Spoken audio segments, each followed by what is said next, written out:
Good morning, my dear student. Today we will continue your class 8 SST chapter 7 weavers, iron smelters and factory owners. My dear student, if you have remembered my previous class where you are aware that we have completed the important topic of this chapter like Indian textiles and the world market. Word tells us histories and Indian textiles, European markets. Today we will read the next topic, who were the weavers. Who were topic what we are going to read today. The topic is who were the weavers.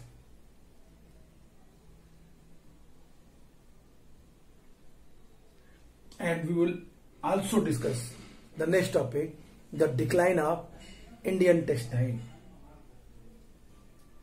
The decline of Indian textiles.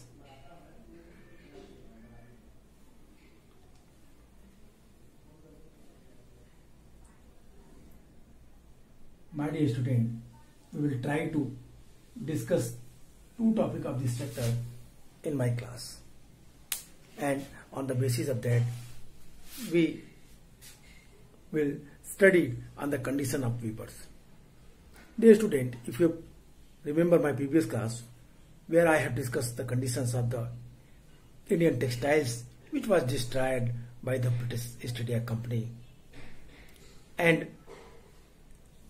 the various type of rules, various type of the restrictions that was implemented by the imperial rule on our textile industry. This is very strange matter with India, that India was the great textile industries and it was also famous for that industries, but suddenly in the reign of British Empire, I mean to say that East India Company, that has, I mean to say that the textile industry that had ruined. Why it had ruined? What was the reason behind that? These were the major reasons. I think these are all I have discussed in my previous video. Today we will discuss the who were weavers who directly affected by this action which was taken by the Britishers, and why Britishers tried to demoralize our industry, our textile industry. So first we have to discuss the who were weavers, and then we will discuss the decline of Indian textiles. The first topic, the who were the weavers. Who were weavers? It means weavers often. So first we have to understand about the weavers, Indian weavers and their condition. My dear student, what we are going to read today in this story, in this topic, we will see the condition of the weavers who was the famous for their textile industry. I mean to say that was a well skilled person who weaved the class that was very जल्दी ही वो पूरे market में famous होते थे, जल्दी वो भांत भांत बिक जाते थे, लेकिन अचानक ही इतना परिवर्तन हुआ कि भारतीय बुनकरों का कंडीशंस खराब होने लगी. So first we have to understand the first topic, the who were the weavers. Weavers कौन थे? So weavers often belongs to communities they specialized in the weaving. Their skills were passed on from one generation to the next. The Tanti weavers of Bengal and Julahas of the Momin weavers of the North India, Saleh and the Kekillar and Devangas of the South India are some of the communities famous for weaving. These type of names, the various names, the communities who involve themselves in weaving, they had various names in the various region. In the southern part of India, they had different name. In the northern part of India, they had different name.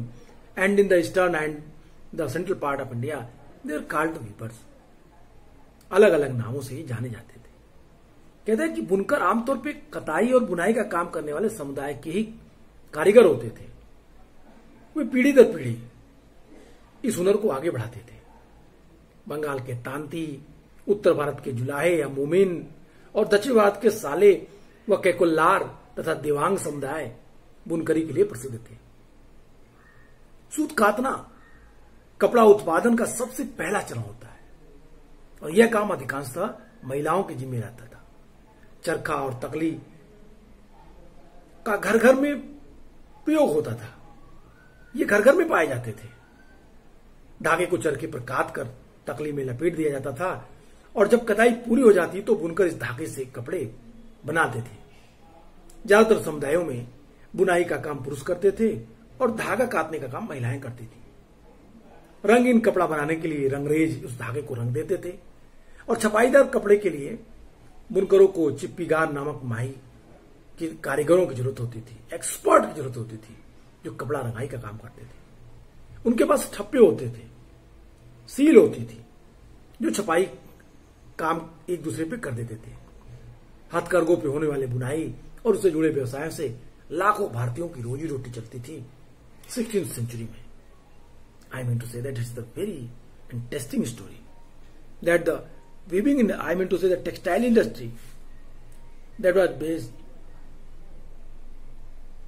on the work of the weavers. Weavers, the first stage of the production of the first stage of production was spinning, a work done by mostly women. And charkha and takli were household spinning. The instruments, every houses you can easily found during that time the charkha and takli. That was the initial instrument for the textile industry. When the spinning was over, the thread was woven into the cloth by the weavers. In the most communities, weaving was a task done by men for colored textiles. The thread was dyed by the dyer, known as the rangrez. For printed cloth, weavers needed the handlooms weaving and the occupations associated with the provides the livelihood for millions people of Indians. कहता है कि बहुत सारे लोगों को इस व्यवसाय से रोजी रोटी मिलती थी। उनका पूरा खर्च इसी व्यवसाय से निकलता था। Next topic, the decline of the Indian textile.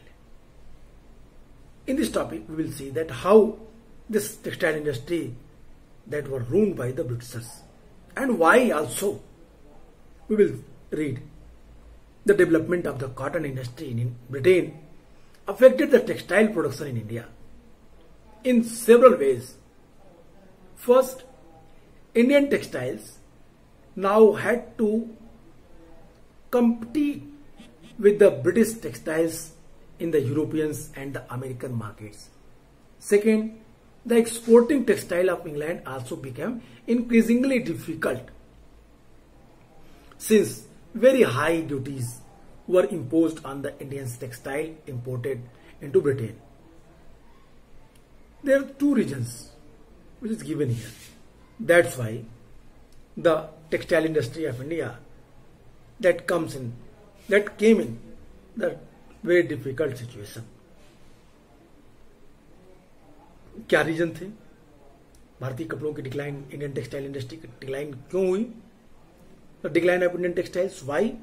First, कहता है कि ब्रिटेन में सूती के कपड़ा उद्योग के विकास से भारतीय कपड़ा उत्पादकों पे कई तरह के असर पड़े. I mean to say that when the British government try to focus for the production of textile, that highly affected the Indian textile industries.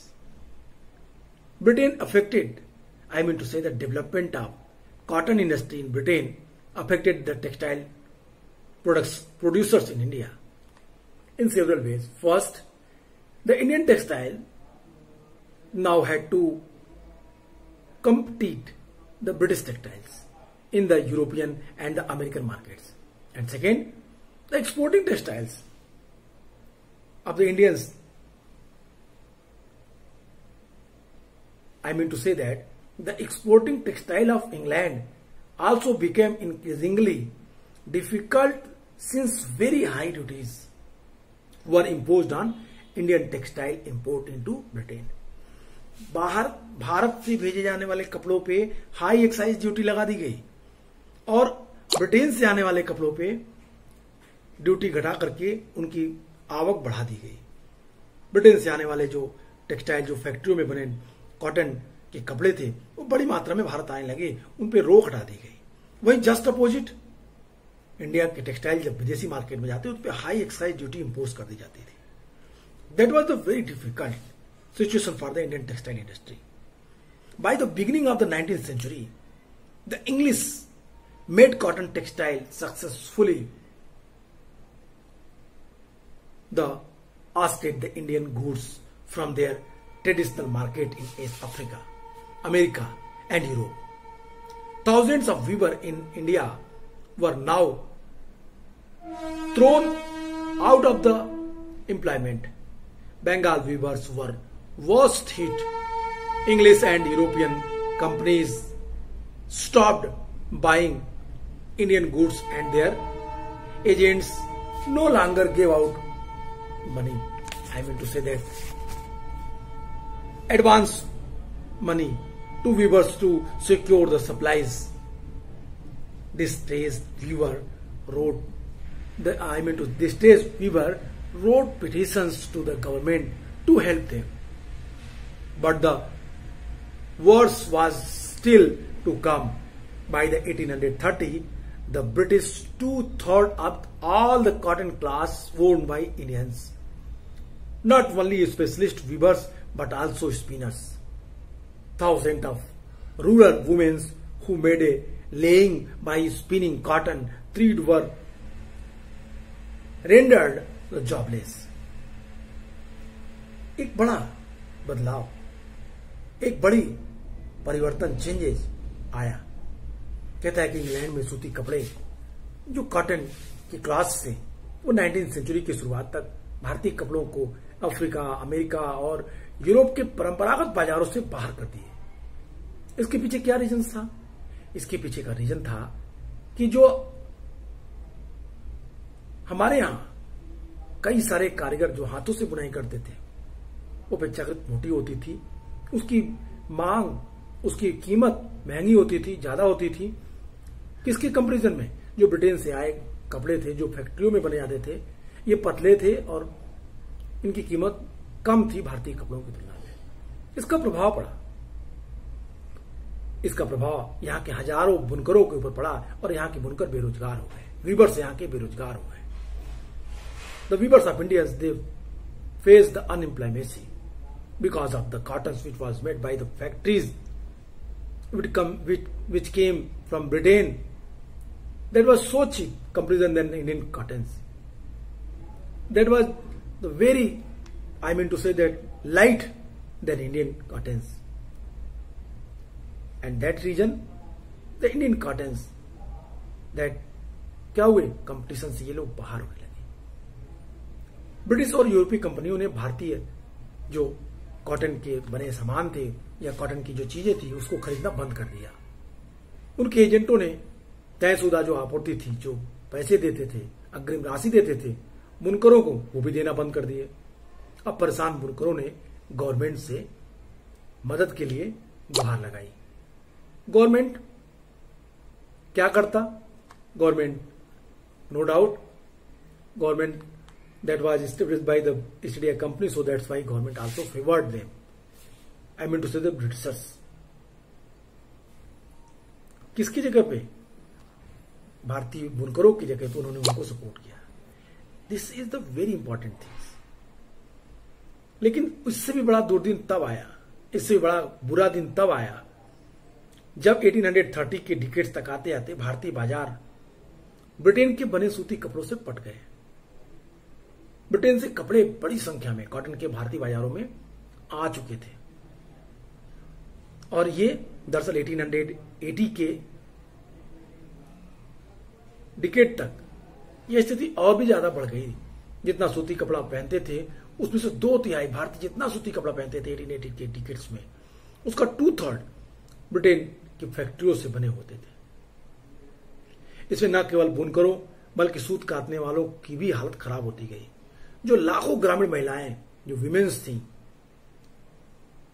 जो सूत काट के अपना पेट चलाती थी, I mean to say that they earn money, their livelihood based on the spinning threads, they also faced the very difficult situation.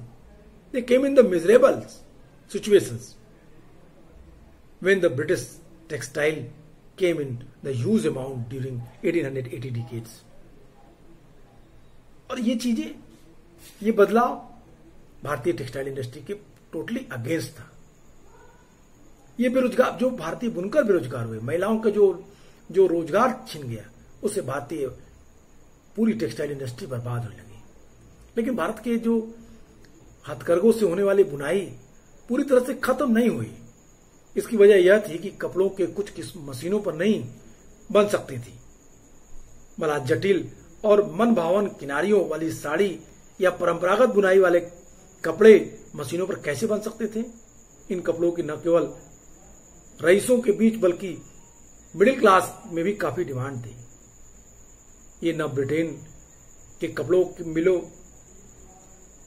में बन सकता था और न ही इसको कोई बना सकता था, क्योंकि that is the speciality of the Indian weavers, because it was the very beautiful. I mean to say that कि जो ये काम हो रहा था that was the very important. Y?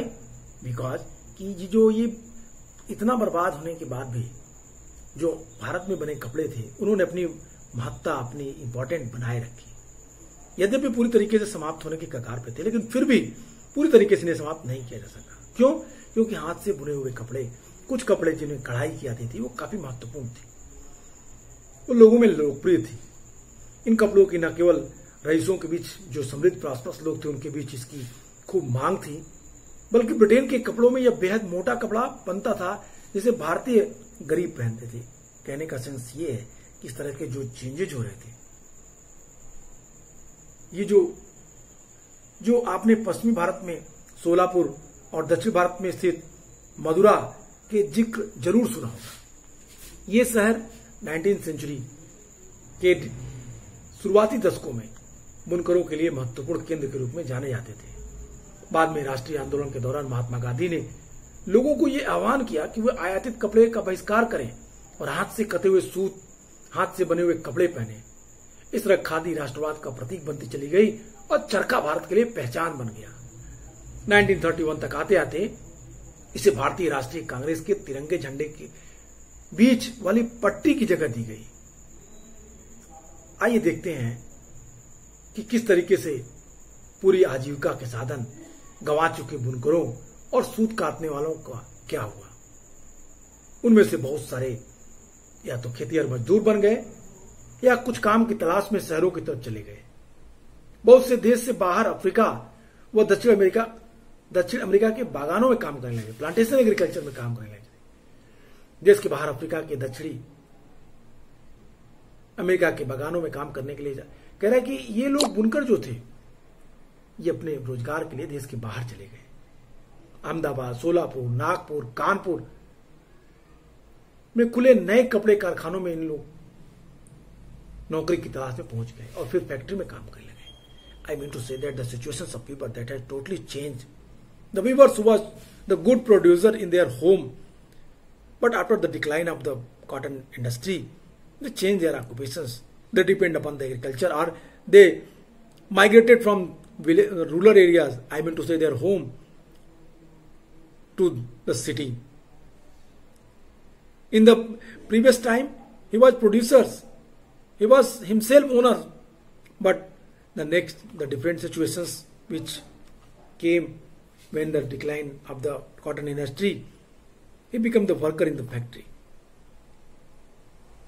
If you will read this paragraph, then you can easily understand what I am saying. But what?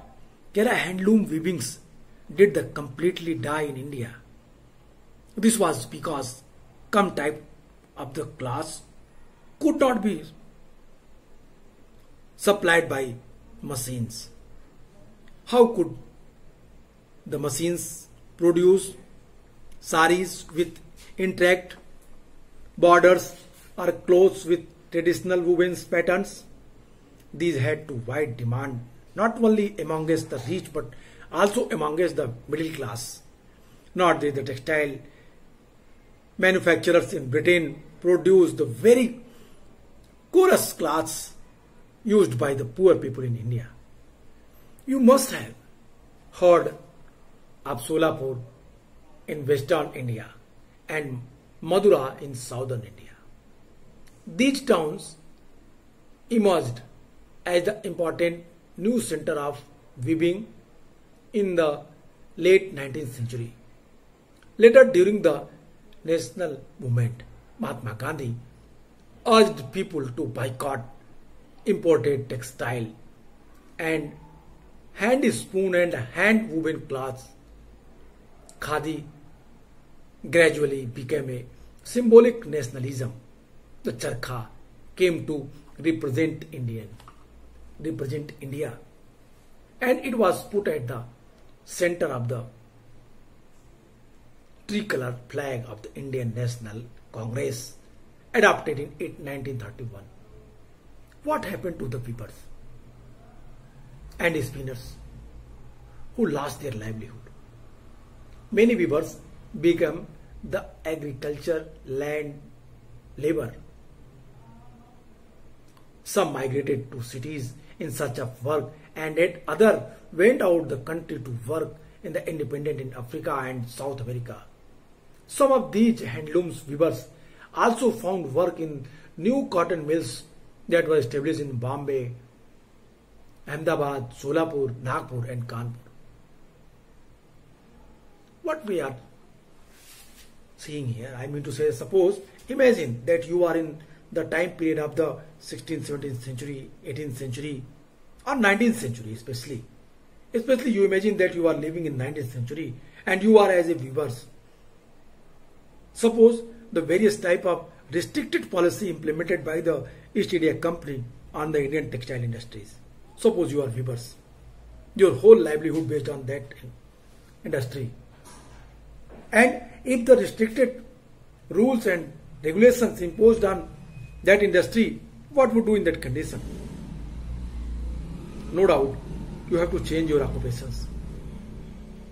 First, either you have to migrate rural area to the city area, I mean to say that migrated as the workers, or you have to change your occupations and be a land laborers, farming laborers. Or in the other condition also, that you have to leave your country. आपको विदेशों में जाना पड़ेगा और विदेशों में जाकर के प्लांटेशन एग्रीकल्चर में काम करने के लिए अफ्रीका और अमेरिका जैसे देशों में जाकर ये वीवर्स काम करने लगे. यहां से कंडीशन पूरी बदलने लगी. But is it the last? ये क्या ये अंत था? क्या इसके बाद इंडस्ट्री डेवलप नहीं की? Now a day India also famous for their cotton industry. Gujarat, that the place that was famous from that place was famous for textile industry from ancient India till ancient India to modern India. Indus Valley civilization, you are all aware of that. Indus Valley civilization का नाम ही cotton से पड़ा, सिंडन से पड़ा, सिंडन से सिंधु पड़ा और सिंधु से सिंधु घाटी की सभ्यता का नाम पड़ा. That whole culture is called Sindan to India and Indan to Indus Valley civilization. So I am saying that culture is very important. The cotton industry after some time grown, विकसित हुआ, but शुरुआती दशकों में बदलाव आया.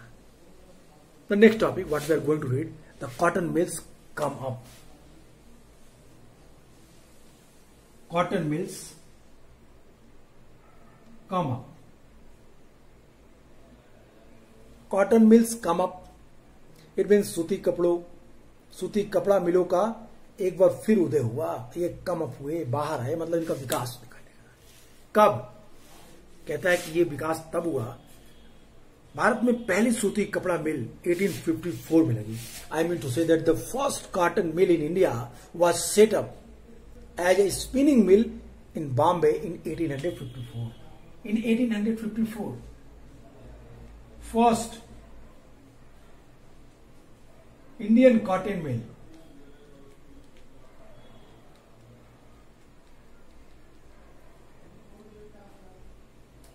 established or set up. कब? 1854.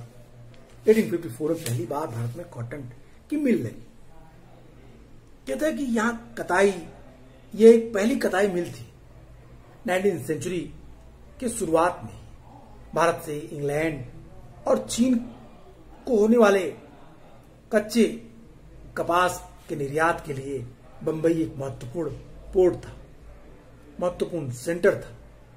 Bombay that was the main centre for the exporting the raw materials of the cottons. I mean to say that three of the cottons. Bambai पश्चिमी भारत के लिए काली मिट्टी वाली इस विशाल पट्टी काफी निकट थी जहां पे कपास की खेती अच्छी होती थी। जब यहां सूती कपड़ा मिलों की स्थापना हुई, सूती कपड़ा मिल की स्थापना हुई, तो उन्हें कच्चा माल आसानी से यहां पे उपलब्ध हो जाता था। I am telling that the first cotton mill in India was set up as a spinning mill in Bombay 1854. From the early 19th century, Bombay had grown as the important port for the export of raw cottons. Had grown as the, I mean to say that raw cotton from India to England and China. It was close to the vast black soil tract of the western India where cotton was grown. When the cotton textile mill came up, they could get supply of the raw material with easy. I mean to say that it is the great situation for the India, that cotton, that the black soil is the very important for the cotton's crop. And cotton crop के लिए काली मिट्टी सबसे जरूरी है, और बंबई के आसपास काली मिट्टी का एक लंबी सकरी पट्टी पाई जाती है जिससे रॉ मटेरियल के रूप में कॉटन आसानी से उपलब्ध रहता है। By the 1990s, over 84 mill started and operating in Bombay. Many of others were established by the Parts and Gujarati businessmen who had made their money through trade with China.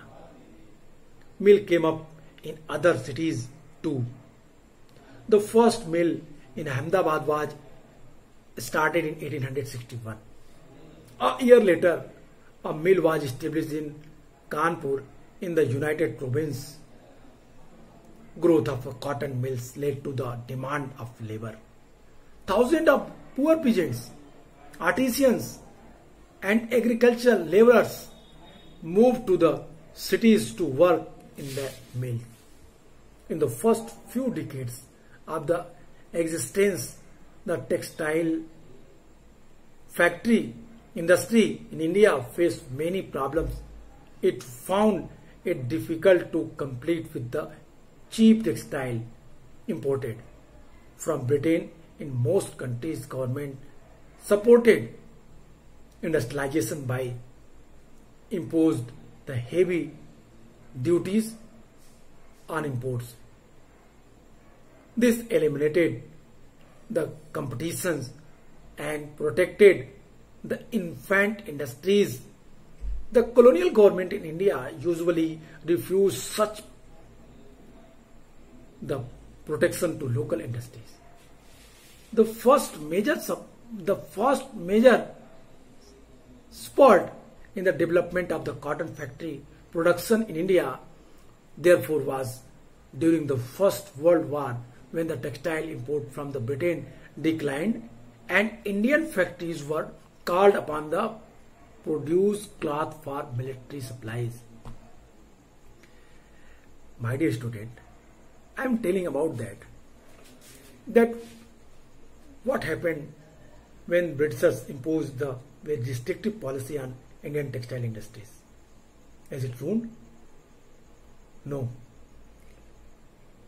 What? क्या हुआ? Come up. It means cotton mills come up again in India. किस तरीके से? कहता है भारत में पहली सूती कपड़ा की मिल जो 1854 में स्थापित हुई, बंबई में काली मिट्टी की अधिकता के कारण यहाँ पे जो रॉ मटेरियल्स आसानी से मिल जाते थे, रॉ मटेरियल्स ये भेजे जाते थे चीन और बाहर के देशों में, ब्रिटेन के देशों में। अब यहाँ पे बनी फैक्ट्रियों में इसका इस्तेमाल किया जाने लगा। 1854 के कुछ दिनों के बाद ही 1900 तक आते आते बंबई में 84 कॉटन मिल्स चालू हो चुकी थी। उनमें से बहुत सारी मिलें जो पारसी, पर्शियन, जो गुजराती व्यवसायियों ने खोली थी, जो चीन के साथ व्यापार के जरिए काफी पैसा कमा रहे थे। इस दौरान दूसरे शहरों में भी कई कॉटन मिल्स खोले गए। अहमदाबाद में पहला कारखाना 1861 में खुला। अगले ही साल 1862 में कानपुर में कॉटन मिल की स्थापना की गई। और कानपुर चूंकि ये यूनाइटेड प्रोविंस का हिस्सा था, यहाँ पॉपुलेशन ज्यादा थी, तो यहाँ पे चीप लेबर मिला। सूती कपड़ा मिलों की बढ़ती संख्या के कारण मजदूरों की मांग भी बढ़ने लगी। हजारों गरीब किसान, आर्टिसियंस, फार्मर्स, वर्कर्स इन कारखानों में काम करने के लिए शहरों की तरफ मूव करने लगे। They migrated from rural area to urban area in the search of the employment. और प्रारंभिक कुछ डिकेड्स के दौरान भारतीय कपड़ा कारखानों की बहुत सारी समस्याओं से जूझना पड़ा। सबसे बड़ी समस्या यही है कि इस उद्योग को ब्रिटेन से आए सस्ते कपड़ों का मुकाबला करना पड़ता था। ज्यादातर देशों में सरकारें आयातित जो वस्तुएं पर सीमा शुल्क लगाकर अपने देश में औद्योगिकरण को बढ़ावा देती थी। इससे कंपटीशन खत्म हो जाता था और संबंधित देश जो इन्फेंट इंडस्ट्री थी उसको संरक्षण देना भी कम कर दिए।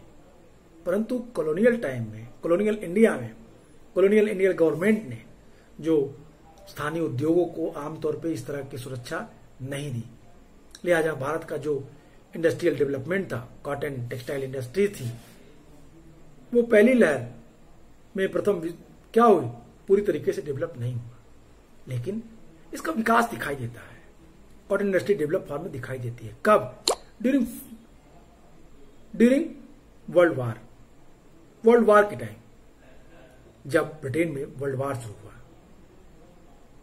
ब्रिटेन वर्ल्ड वार में इन्वॉल्व हुआ। कहता है कि भारत में जो औद्योगिक सूती वस्त्रों का उत्पादन जो पहला विकास दिखाई देता है, फर्स्ट वर्ल्ड वार के टाइम दिखाई देता है, जब ब्रिटेन से आने वाले कपड़े की मात्रा बहुत कम हो गए और सैनिकों की जरूरतों को पूरा करने के लिए भारतीय कारखानों से बने कपड़ों का उत्पादन बढ़ाने की मांग की जाने लगी। So I am telling that the various type of restrictions imposed by the British rulers on the Indian textile industry time to time, but it was the great opportunity for the Indian textile industries during the 1920th century. In 20th century, when England involved in the First World War, the cotton and cotton goods that come from the England that has choked. In the rate of the production and in the rate of the cotton trade which comes from the cotton goods which come from the England, that has declined. And the cotton and cotton class, their demand was very high for the army personnel during the First World War time. And it was the opportunity for the Indian textile industry, and Indian textile industry uses that. And then after what happened? यहीं से Indian textile industry के विकास दिखाई देते हैं। We have also discuss about that कि जब भारत में textile industry को कंप्लीट करना था, हमारे ऊपर तमाम सारे के रूल्स और रेगुलेशंस लगाए जा रहे थे। 1931 के डिकेट्स तक आते 1930 के डिकेट्स तक आते आते Mahatma Gandhi he urged the Indian peoples to use the Indian class which was given by himself, खुद हाथ से बिना, which was spoon by himself, which was given by himself. The Indian made class used by himself, I mean to say Indians, this was urged by the Mahatma Gandhi during national movement. और इस तरीके से भारत में textile industry को एक नई दिशा और एक नई दशा मिली, यहां से विकास दिखाई देता है। तो आज के लिए इतना ही, नेक्स्ट क्लास में फिर बात करेंगे next topic, the sword of Tipu Sultan and Wood Steel. In my next class we will discuss the next topic, the sword of Tipu Sultan and Wood Steel. आज के लिए इतना ही, goodbye and take care.